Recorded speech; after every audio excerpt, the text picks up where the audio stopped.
Parlons maintenant des autres critères pour faire de votre blog une voix unique, et on va pouvoir aller un petit peu plus vite sur les autres critères. Le deuxième critère, c'est le profil de vos lecteurs. Vous pouvez avoir un blog qui parle d'un sujet qui est déjà abordé par d'autres blogs, mais ce qui est unique, c'est le public à qui vous adressez.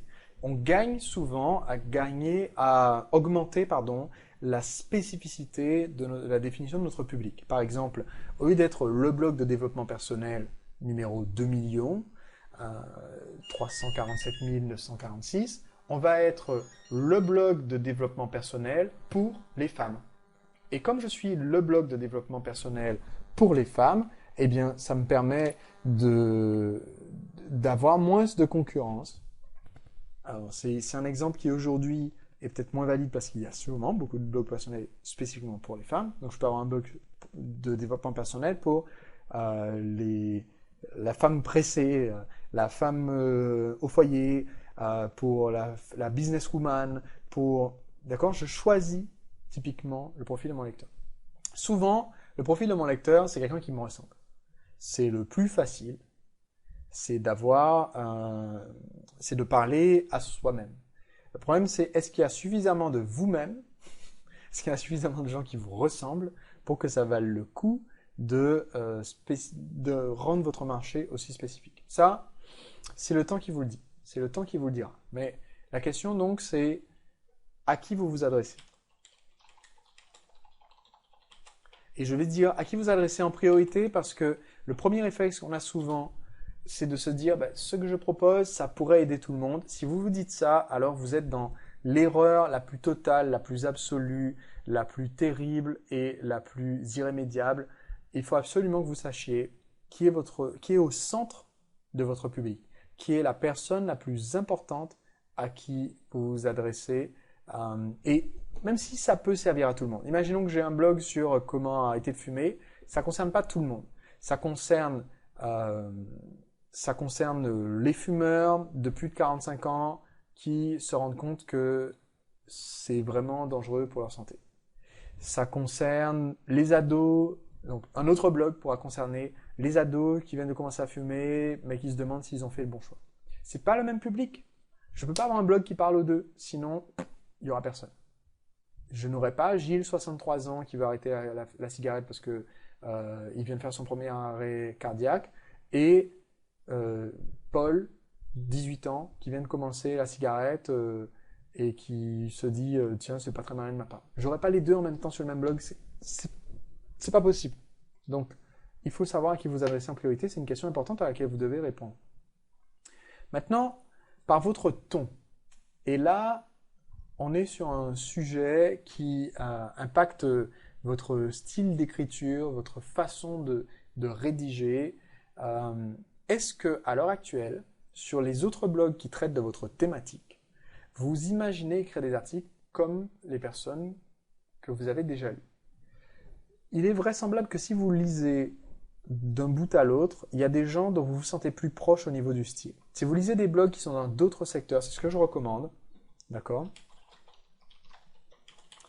Il y a des blogs, livres,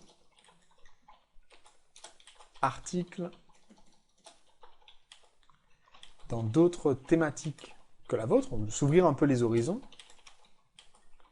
Et vous allez repérer des auteurs, des écrivains, des blogueurs qui ont une façon de s'exprimer qui vous plaît, mais qui ne sont pas dans votre thématique. Par exemple, si quelqu'un décide de se lancer demain dans le marketing, la stratégie, comment vendre sur Internet, comment développer son entreprise, et qui décide, ce que je vais faire, c'est que je vais me faire des tresses, je vais aller me faire un bronzage, et je vais m'appeler le marketeur belge. Alors, je dis ça pour rigoler, mais il y a vraiment quelqu'un qui a créé un blog, le marketeur belge, qui est associé avec mon avocat, si j'ai bonne mémoire. Et donc, ça sert à rien de vous dire, je vais parler comme quelqu'un d'autre parce que j'aime bien et je vais faire une copie conforme. C'est pas le but puisqu'on veut avoir une voix unique. Par contre, s'il y a quelqu'un dans une autre thématique, dont le style vous plaît beaucoup, vous aimez bien le style de Bigard, eh bien, vous n'aurez pas le même blog que quelqu'un qui aime bien le style de Desproges. C'est pas du tout la même façon de s'exprimer, le même langage, la même façon de tourner ses phrases, la même façon d'aller droit au but ou pas, la même façon de faire de l'humour plus subtil, premier, deuxième, troisième, quatrième 18e degré, c'est pas du tout la même façon de faire des comparaisons, des métaphores, le même vocabulaire, rien. Donc, ça, c'est quelque chose qu'il va vous falloir trouver. Et je vais vous demander de vous poser la question, qui a un style qui vous plaît? Chez qui vous vous reconnaissez?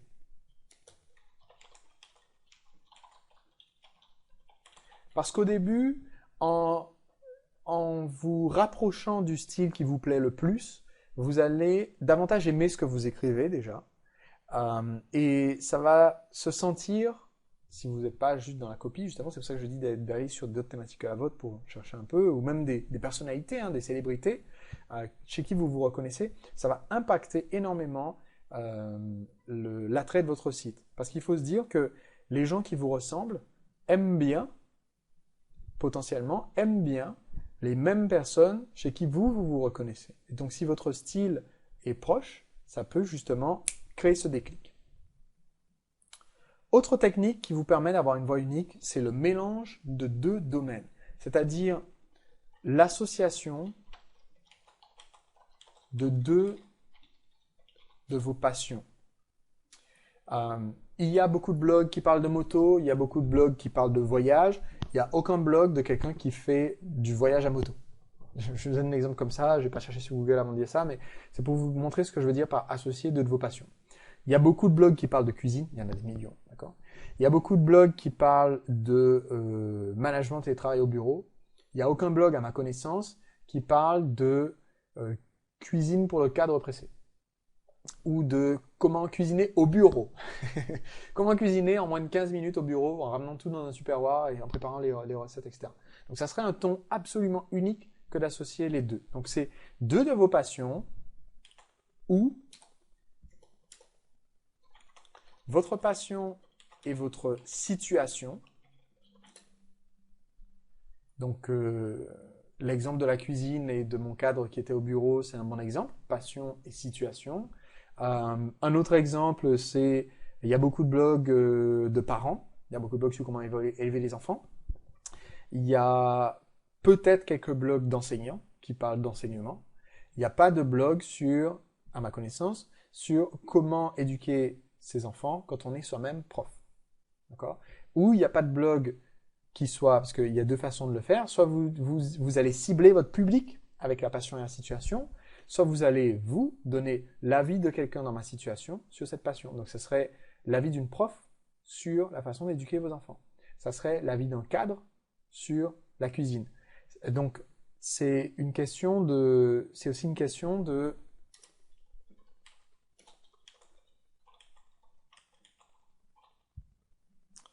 à votre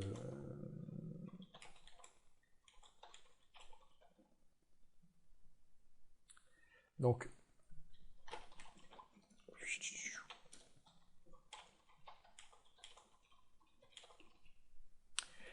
faire passer la passion par un filtre lié à votre point de vue sur la vie. J'explique. Je suis ingénieur. Personnellement, moi, j'ai fait des études d'ingénieur. J'ai un diplôme que je ne suis pas allé récupérer, mais que j'ai quelque part dans un placard de l'école centrale. Et donc, je suis ingénieur et je considère que tout problème a une solution qu'on peut déterminer par des méthodes et que si on a la bonne méthode, on peut obtenir le bon résultat. Donc je suis quelqu'un qui a un profil très cartésien, d'accord? Donc quel que soit le blog que je vais créer, ce point de vue va forcément filtrer la thématique dont je vais parler. Je ne pense pas par exemple que le marketing soit un art. Pour moi, le marketing, c'est une science plus qu'autre chose. Il y a une méthode. Si on a la bonne méthode, on est à peu près sûr d'obtenir le résultat final à chaque fois. Si on n'a pas le résultat final qu'on cherche, c'est parce qu'on a mal suivi la méthode ou que la méthode a été mal faite. Mais si on avait la bonne méthode, on atteindrait son résultat. C'est mon point de vue. Si j'ai un blog sur la séduction, je considère aussi la même chose. Je considère que un homme qui pense être célibataire parce qu'il ne sait pas comment faire des rencontres, c'est qu'il n'a pas la bonne méthode. C'est qu'il aborde des femmes dans la rue en les abordant de dos, en leur faisant peur. Ou alors, c'est qu'il aborde personne. Clairement, il y a un problème de méthode, d'accord? Ou alors, c'est qu'il sort pas suffisamment. Ou alors, c'est qu'il sort dans les mauvaises conditions, avec les mauvaises personnes, et qu'il reste boire une bière avec les potes, accoudé au bar, au lieu de discuter avec la jolie fille qui est assise à côté de lui. Mauvaise méthode. Et donc, c'est mon point de vue. Mon point de vue, j'ai ce filtre, j'ai ces œillères. Tout le monde les a. Vous les avez. Vous ne les savez pas, mais vous les avez. Vous avez forcément des œillères liées à votre point de vue sur la vie, liées à vos expériences, liées à votre vécu. Si vous êtes artiste, vous allez considérer que tout est un art. Un artiste, pour lui, le marketing, c'est un art. La séduction, c'est un art. La cuisine, c'est un art. Moi, je considère que la cuisine, c'est une science. Si vous avez vos ingrédients, vos ustensiles, votre méthode, vous faites la recette, vous allez obtenir le même gâteau que le mec qui a écrit la recette. Sinon, c'est que la recette est mal faite. Donc, on n'aura pas le même blog sur la cuisine. Et donc ça vous permet d'avoir une voix un petit peu unique, parce que si vous considérez que tout est un art, ou que tout est une science, ou que tout est un sport, ou que tout est un défi, ou que ça va donner des blogs avec des tons différents. Donc, la question que je vous pose ici, c'est est-ce que vous pouvez faire l'association de deux de vos passions, ou associer votre passion à votre situation pour créer ce filtre, ou alors est-ce que vous avez un filtre qui est lié à votre point de vue sur la vie? Je vais en donner quelques-uns, d'accord, ceux que je viens de citer. Quand je dis tout, c'est votre sujet en fait. J'aurais dû mettre X, Y, Z. Voilà. On va dire que votre sujet, pendant toute cette formation, c'est X, Y, Z. D'accord? C'est un art, c'est une science, c'est un sport, c'est une compétition peut-être. D'accord? Votre point de vue sur la chose va complètement impacter votre... Moi, je sais que j'avais des concurrents qui considéraient que la séduction, c'est un sport. C'est pas le même genre... Déjà, ils n'ont pas le même genre de vie que moi. Hein.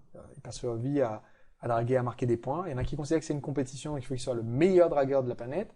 C'est pas du tout ma philosophie de la vie, d'accord? Il y en a qui considèrent que la séduction, c'est un art, donc ils essaient toujours de se surpasser. Est-ce que je peux... Et c'est véridique ce que je suis en train de vous dire. Est-ce que je peux réussir à décrocher le numéro de téléphone d'une inconnue en l'abordant pendant qu'elle retire de l'argent de la nuit dans un distributeur sans me faire gazer au poivre? Ça, c'est le genre de choses que raconte quelqu'un sur un blog qui considère que les rencontres, c'est un art. Je l'ai vu, c'est pas une blague. Donc, ça va influer sur le thème, la façon de traiter votre thème. Autre façon d'avoir une voix unique, c'est le voyage dans lequel vous emmenez vos lecteurs. Le voyage dans lequel vous emmenez vos lecteurs, c'est tout simplement l'histoire, non pas du passé, mais l'histoire que vous racontez dans le temps. Donc, au long de la vie du blog. Et ça, c'est quelque chose d'important et je vous conseille de l'avoir, quel que soit ce que vous choisissez comme élément principal pour votre voix unique, je vous conseille quand même de réfléchir un petit peu à l'avance à cette histoire que vous allez vivre au long de la vie du blog. Qu'est-ce que vous allez raconter sur l'année qui vient?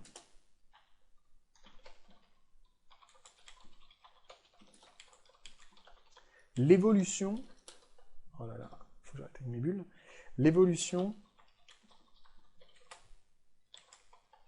de votre blog. Réfléchissez un petit peu, qu'est-ce qui va se passer en fait dans ma vie? Alors ça peut être votre vie personnelle, ça peut être votre vie professionnelle, ça peut être la vie de votre blog en elle-même. Certains racontent juste l'histoire du blog. C'est pas le top, hein. C'est la dernière des options, on va dire.